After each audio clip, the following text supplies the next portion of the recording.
Pouco se fala sobre ela, mas sem sua valentia, a história de Moisés poderia ter sido interrompida antes mesmo de começar. Você já ouviu falar de Séfora, a mulher que salvou Moisés de um destino mortal? A Bíblia menciona Séfora como esposa de Moisés, mas há um mistério que muitos ignoram. Algumas escrituras sugerem que Moisés pode ter tido outra esposa, uma mulher cuxita. Esse detalhe provocou um dos maiores conflitos dentro de sua própria família. Séfora e a mulher cuxita eram a mesma pessoa? Ou Moisés realmente se casou novamente?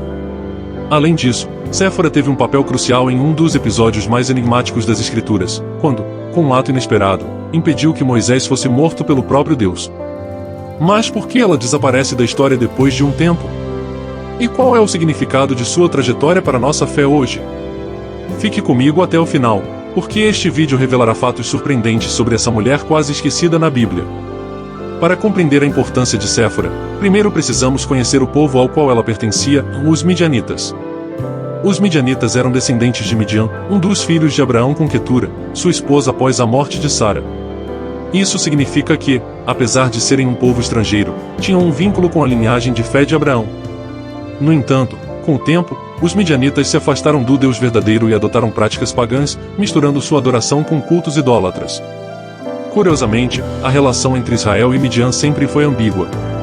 Por um lado, vemos Jetro, sogro de Moisés e sacerdote de Midian, como um homem sábio e temente a Deus.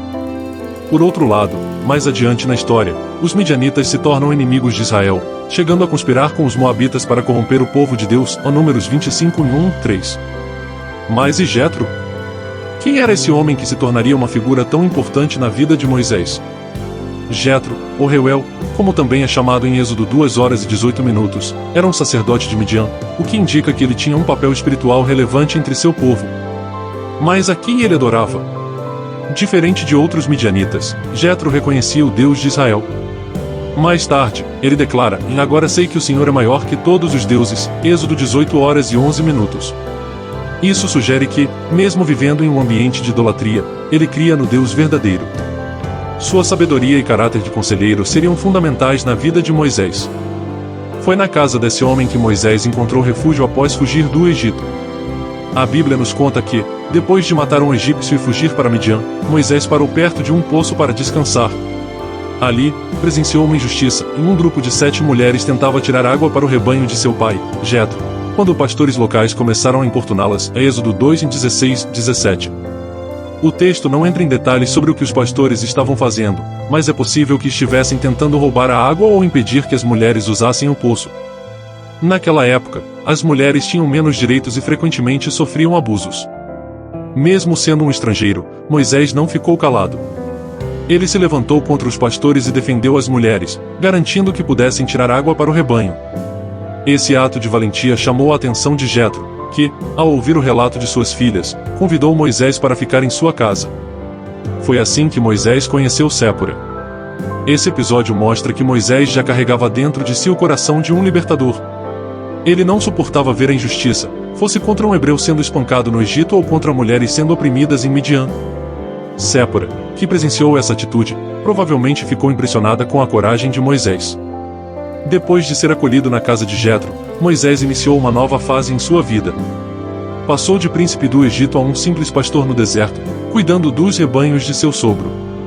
Com o tempo, casou-se com Séfora, filha de Jetro. Esse casamento era, de certa forma, incomum. Moisés era hebreu, criado dentro da cultura egípcia, enquanto Séfora era midianita. Isso significa que tinham tradições, costumes e até visões espirituais diferentes. Sabemos que Jetro era sacerdote e reconhecia o Deus de Israel, mas Midian não era uma nação totalmente fiel a Deus. Muitos midianitas praticavam idolatria e adoravam outros deuses. É possível que Séfora tenha sido criada sob influência dessas práticas. Por isso, podemos imaginar que esse casamento não esteve livre de desafios. Será que Séfora teve dificuldades para entender a missão que Deus daria a Moisés? A Bíblia nos dá pistas sobre a linha do tempo na vida de Moisés. Atos 7:23 nos diz que Moisés tinha 40 anos quando matou o egípcio e fugiu para Midian. Isso significa que passou sua juventude e parte da vida adulta no Egito, recebendo a melhor educação da época. Ao chegar a Midian, casou-se com Séfora, teve filhos e permaneceu ali por 40 anos. Êxodo 7 horas e 7 minutos revela que Moisés tinha 80 anos quando retornou ao Egito para libertar Israel. Então, algo estranho aconteceu no caminho de volta ao Egito, e Deus quase matou Moisés. E, surpreendentemente, foi Séfora quem salvou sua vida. A Bíblia menciona uma mulher cuxita em Números 12 horas e 1 minuto, dizendo que Miriam e Arão criticaram Moisés por causa da mulher cuxita que ele tomou por esposa. Mas quem era essa mulher? Há duas principais interpretações. Séfora e a mulher cuxita eram a mesma pessoa, e alguns estudiosos sugerem que, na antiguidade, Midian e a região da Etiópia, a terra dos cuxitas, poderiam ter alguma relação geográfica. Além disso, algumas tradições judaicas afirmam que os midianitas tinham traços físicos semelhantes aos cuxitas. Moisés teve outra esposa. Outra interpretação é que a mulher cuxita era uma nova esposa, já que, geralmente, Cush se refere à Etiópia ou a uma região africana, e não há evidências diretas de que os midianitas fossem chamados de cuxitas na Bíblia. Independente de quem fosse essa mulher, o texto indica que a crítica de Miriam e Arão não era apenas sobre o casamento, mas uma tentativa de questionar a autoridade de Moisés.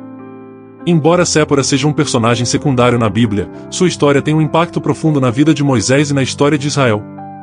Seus momentos de coragem e suas dificuldades nos ensinam sobre obediência, desafios da fé e o chamado divino. Agora eu quero saber sua opinião.